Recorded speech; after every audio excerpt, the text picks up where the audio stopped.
को राधे राधे। आशा करती हूँ कि आप सभी अपने घर में अच्छे से होंगे और राधा रानी की कृपा आप सभी पर बनी रहे। आज मैं बहुत ही सुंदर सा प्रसंग लेकर आ गई हूँ। बस आपसे निवेदन है कि अगर आप मेरे चैनल पर नए हैं तो प्लीज़ मेरा चैनल सब्सक्राइब कर ले और साथ ही मेरी वीडियो को लाइक करना ना भूलें। मैं आज बहुत ही सुंदर सा प्रसंग लेकर आ गई हूँ, बस ध्यान से सुनिए। चलिए स्टार्ट करते हैं। राधा रानी की सच्ची कहानी जाने कैसे खुद राधा रानी चलाई एक सेठ की बेटी बनकर। दोस्तों, इस कहानी में हम बात करेंगे किस तरह जब हम सच्चे मन से भगवान को पुकारते हैं तो वो दौड़ते चले आते हैं और हमारी पुकार जरूर सुनते हैं। दोस्तों, भगवान को भी अपने सच्चे भक्त की उतनी ही ज़रूरत होती है जितनी हमें भगवान की। तो आज मैं आपको बता दूं कि अगर आपके जीवन में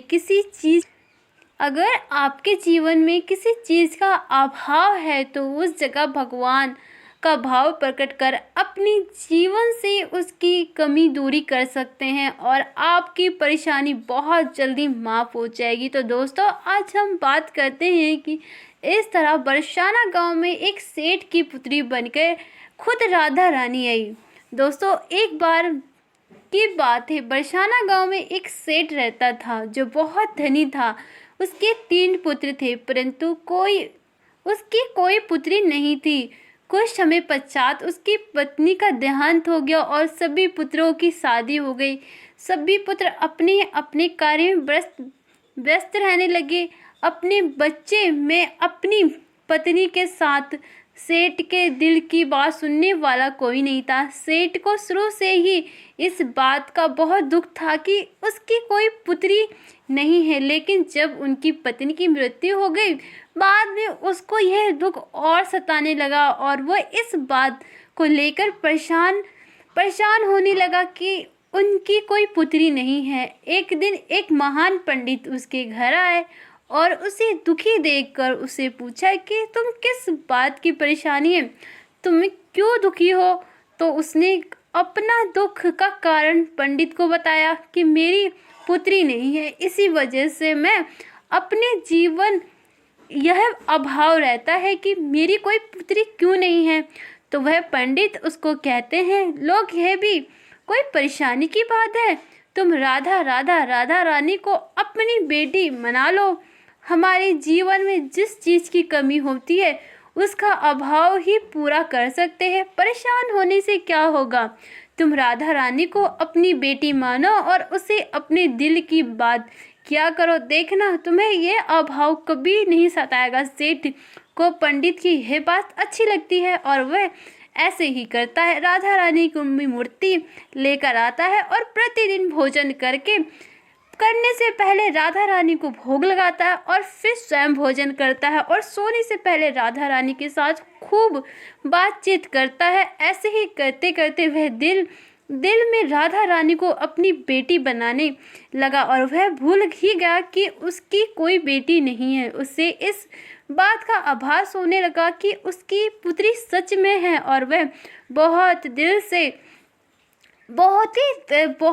से उसे अपनी पुत्री मानने लगा। जब तक वह बात ना करते उसे भोजन ना खिलाते उनका मन नहीं लगता और जब वह बात करते तो उनके मन को बहुत संतुष्टि मिलती, जैसे उसे पता ही नहीं क्या मिल गया हो। तो दोस्तों, एक दिन सेठ के घर पर एक चूड़ी बेचने वाली मनहरण आती थी और वह उसकी बुआ को चूड़ी पहनाकर जाती थी। एक दिन वह चूड़ी बेचने घर पर आ गई।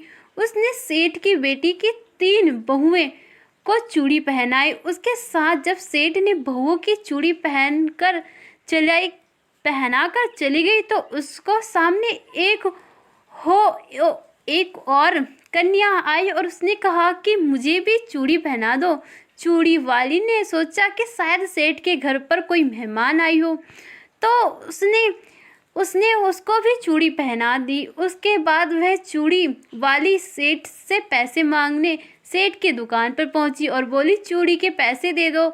और उसने पहले से अधिक पैसे मांगे तो सेठ ने कहा कि तुम चूड़ी का दाम बढ़ा क्यों दिया, क्योंकि तो तुमसे उसने कहा नहीं, मैंने चूड़ी का दाम तो नहीं बढ़ाया, परंतु आज मैं 4 को चूड़ी पहना कर आई हूँ।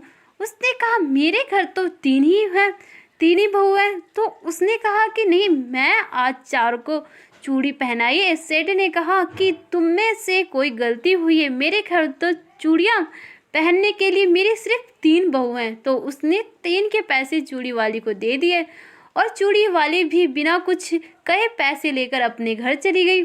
रात को सेठ घर आए और हमेशा की तरह राधा रानी को भोग लगाकर खूब सारी बातें करके सो गए। उस दिन रात को सेठ के सपने में राधा रानी आई और कहने लगी, बाबा तुमने चूड़ी वाली को मेरे चूड़ी के पैसे क्यों नहीं दिए? जब तुमने मुझे अपनी बेटी मानते हो तो तुमने मेरे लिए चूड़ी के पैसे क्यों नहीं दिए? और ऐसा कहकर वह एक लाडली बेटी की तरह रोने लगी। यह सब देखकर सेठ की आंख खुल गई और वह भी रोने लगे। जब सुबह हुई तो वह चूड़ी वाले के घर आए और बहुत सारे स्वर्ण मुद्रा उसके पैरों में रख दी और उसे बताया कि तुम कल सच में बोल रही थी कि तुमने कल 4 को चूड़ी पहनाई थी। मैंने राधा रानी को अपनी बेटी माना है। तुम बहुत भाग्यशाली हो जिसको राधा रानी के दर्शन हुए। मैं तो इतने दिनों से उनके दर्शन को तड़प रहा हूँ और तुमने एक बार में ही उनके दर्शन कर लिए। यह बोलकर रोने लगा और बोला कि तुम्हें चूड़ी को जो भी दाम चाहिए मुझसे मांग लो। ये सुनकर मनहरण के आंख में आंसू आ गए और उसने मन ही मन सोचा, जब मुझे खुद राधा रानी के ही दर्शन हो गए तो मैं इससे ज़्यादा मुझे और क्या चाहिए। और उस सेठ के सामने हाथ जोड़कर कहा कि तुम्हारी वजह से मुझे राधा रानी के दर्शन हुए हैं, जिससे मेरा ये जीवन सफल हो गया, मुझे कुछ नहीं चाहिए। तो दोस्तों देखो कि जब हम भगवान को दिल से पुकारते हैं, उनकी पूजा अर्चना करते हैं, तो वो कैसे भी हमारे पास दौड़ कर चले आते हैं। आशा करती हूँ कि आपको यह कहानी बहुत अच्छी लगी होगी और आप भी अगर किसी वस्तु को लेकर परेशान हैं तो भगवान से प्रार्थना कर सकते हैं, वह आपकी प्रार्थना जरूर सुनेंगे। अगर ये कहानी आपको अच्छी लगी तो मुझे कमेंट बॉक्स में ज़रूर बताइए। सभी भक्तों को राधे राधे। राधे राधे। आशा करती हूँ कि आप सभी अपने घर में अच्छे से होंगे और राधा रानी की कृपा आप सभी पर बनी रहे। आज मैं बहुत ही सुंदर सा प्रसंग लेकर आ गई हूँ। बस आपसे निवेदन है कि अगर आप मेरे चैनल पर नए हैं तो प्लीज़ मेरा चैनल सब्सक्राइब कर ले और साथ ही मेरी वीडियो को लाइक करना ना भूलें। मैं आज बहुत ही सुंदर सा प्रसंग लेकर आ गई हूँ, बस ध्यान से सुनिए। चलिए स्टार्ट करते हैं। राधा रानी की सच्ची कहानी जाने कैसे खुद राधा रानी चलाई एक सेठ की बेटी बनकर।